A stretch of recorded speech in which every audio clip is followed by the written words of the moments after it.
വീണ്ടും കാട്ടാന ആക്രമണം എന്ന വാർത്ത വരികയാണ്. ആനയുടെ ആക്രമണത്തിൽ ഫോറസ്റ്റ് വാച്ചർ മരിച്ചു. തിരുവിഴാംകുന്ന് ഫോറസ്റ്റ് വാച്ചർ ഷൈജുവാണ്, 28 വയസ്സാണ് മരിച്ചത്. കോട്ടോപ്പാടം ചെന്നേരിക്കുന്നിൽ വെച്ചാണ് ആന ആക്രമിച്ചത്. ഗോകുൽ ടെലിഫോൺ ലൈനിൽ ചേരുന്നുണ്ട്. ഗോകുൽ, എവിടെ വെച്ചായിരുന്നു ആക്രമണം? തത്സമയം മരണം സംഭവിച്ചു, എങ്ങനെയായിരുന്നു? മണ്ണാർക്കാടിനടുത്തുള്ള തിരുവിഴാംകുന്ന് മേഖലയിൽ വെച്ചാണ് ഈ അപകടം ഉണ്ടായത്. ഫോറസ്റ്റ് വാച്ചറായിരുന്ന ഷൈജു ആനയെ തുരത്തുന്നതിന് വേണ്ടിയാണ് തിരുവിഴാംകുന്നിലേക്ക് പോയത്. ഇതിനിടയിൽ തുരത്തുന്നതിനിടെ അവർ തുരത്തുന്ന സംഘത്തിന് നേരെ ആന ആക്രമിക്കുകയായിരുന്നു. 2 കാട്ടാനകളെയാണ് തുരത്തിയിരുന്നത്. അതിൽ ഒരു ആന തിരികെ വന്ന് ആക്രമിക്കുകയായിരുന്നു. മറ്റുള്ളവർ ഓടി രക്ഷപ്പെട്ടെങ്കിലും ഷൈജുവിന് ഓടി രക്ഷപ്പെടാൻ കഴിഞ്ഞില്ല.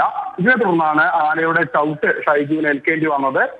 സമീപത്തെ ആശുപത്രിയിൽ എത്തിച്ചെങ്കിലും അവിടെ എത്തിച്ച് അധികം വൈകാതെ തന്നെ അദ്ദേഹത്തിന്റെ ജീവൻ നഷ്ടമായി എന്നുള്ളതാണ് അറിയാൻ കഴിയുന്നത്.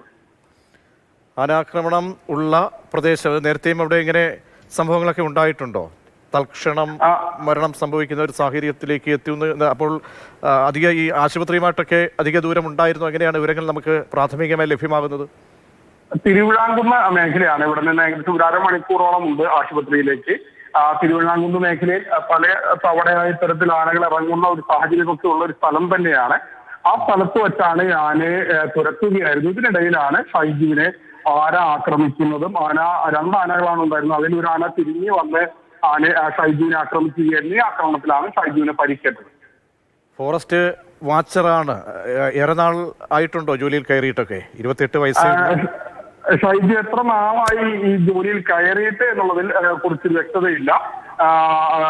ഷൈജു 28 വയസ്സ് മാത്രമാണ് പ്രായം എന്നുള്ളതാണ് അറിയാൻ കഴിയുന്നത്. ഇന്ന് വൈകിട്ട് 4 മണിയോടെയാണ് സംഭവം.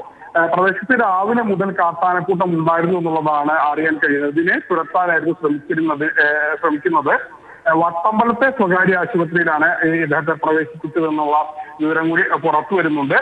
അതിനിടയിലാണ് ഈ ഒരു മരണം സംഭവിച്ച വാർത്ത കൂടി പുറത്തു വരുന്നത്. ഗൂഗിൾ പ്രതിഷേധമൊക്കെ ഉണ്ടായിട്ടുണ്ടോ അവിടെ? മറ്റ് പ്രതിഷേധങ്ങളോ പ്രശ്നങ്ങളോ ഒന്നും തന്നെ ഇതുവരെയും ഉണ്ടായിട്ടില്ല. പ്രദേശത്ത് ആനശല്യമുള്ള ഒരു സ്ഥലമാണ്. മറ്റ് പ്രശ്നങ്ങളൊന്നും തന്നെ നിലവിലില്ല എന്നുള്ളതാണ് അറിയാൻ കഴിയുന്നത്. ഈ 2 ആനകളിൽ ഒരു ആനയാണ് ഷൈജുവിനെ ആക്രമിച്ചത്.